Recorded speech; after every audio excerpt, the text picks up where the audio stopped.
Chers amis, bonjour. Pour ce nouvel éclairage sur la paracha de Vayetze, on va aborder le premier verset de la paracha. Yaakov fuit son frère Esav parce que, il lui a volé entre guillemets la bénédiction, en tout cas c'est ce qu'il croit, et donc il le poursuit pour le tuer. Et donc par conséquent, Yaakov lui doit fuir Be'er-Sheva pour rejoindre Haran, là où habite son oncle Lavan, et sous le conseil de sa mère, il va prendre la fuite pour se retrouver là-bas. Et c'est le premier verset de la paracha, Vayetze Yaakov mi Be'er-Sheva, Yaakov sorti, quitta la ville de Be'er-Sheva, Vayelech Harana, il arriva à Haran. Et nos sages nous racontent dans le Midrash qu'arrivé à Haran, Yaakov s'est dit: est-il possible qu'en chemin je sois passé par un endroit qui s'appelait Beth-El, qui, selon la tradition, correspond à la ville de Jérusalem, là où mes pères, Avraham et Yitzhak, ont prié, et moi je ne me suis pas arrêté pour prier? Alors à ce moment-là, Yaakov, bien qu'arrivé à Haran, rebrousse chemin pour revenir à Beth-El, et puis là, il a un miracle, Kfitzat Haderer, c'est-à-dire qu'un raccourci, et Dieu le fait arriver directement à Beth-El, et on dit que c'est là-bas qu'il a institué la prière de Harvit, la prière du soir. Donc si on fait attention, il y a trois étapes dans ce midrash, dans ce miracle.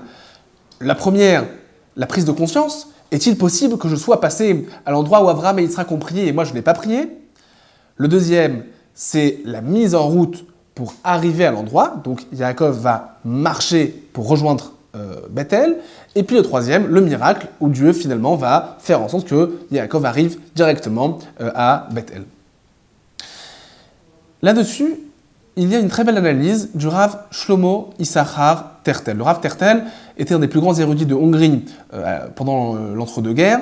Il a été tué par les nazis pendant la Shoah et il a écrit un ouvrage exceptionnel d'amour pour la terre d'Israël, notamment, en tout cas il a écrit d'autres ouvrages de Halacha, mais en l'occurrence, il a écrit un ouvrage exceptionnel sur la terre d'Israël, la reconstruction de la terre d'Israël, qui s'appelle Em Habanim Semecha, comme une mère retrouve ses enfants. Et alors, il fait l'analyse suivante. Il dit, regardez, comment décortiquer le miracle? Tout d'abord, la prise de conscience. Et puis, après, la mise en marche. Et enfin, le miracle. C'est-à-dire qu'en fait, il y a deux façons d'aborder le miracle. Il y a une partie qui vont dire « j'attends le miracle et passivement, je prie pour faire en sorte que ça arrive et le jour où ça arrivera, ça arrivera ». Et puis, il y a une deuxième façon de faire. C'est « je crois au miracle, je prie pour qu'il y ait un miracle, mais je vais me mettre en route, je vais faire l'effort pour pouvoir l'obtenir et Dieu ainsi m'enverra le miracle ».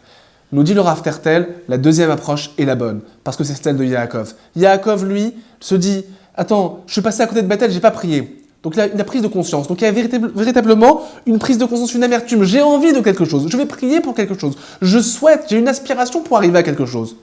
Mais il y a l'étape intermédiaire. Avant d'arriver au miracle, Yaakov va se mettre en route. Il va faire les efforts pour arriver à Beth-El. Il va faire comme si le miracle n'existait pas et il va faire les efforts pour aboutir à son aspiration, pour arriver à la réalisation de son rêve, pour arriver à la concrétisation de sa prière.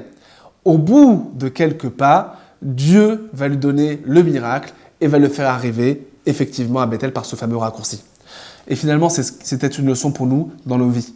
On a effectivement la prière et la conviction que les miracles sont là tous les jours, que Dieu nous accompagne dans nos vies, que Dieu peut nous faire des miracles à tout moment. Yeshuat Hashem, que le salut divin arrive en un seul instant comme le clignement d'un œil. Mais il y a l'étape intermédiaire.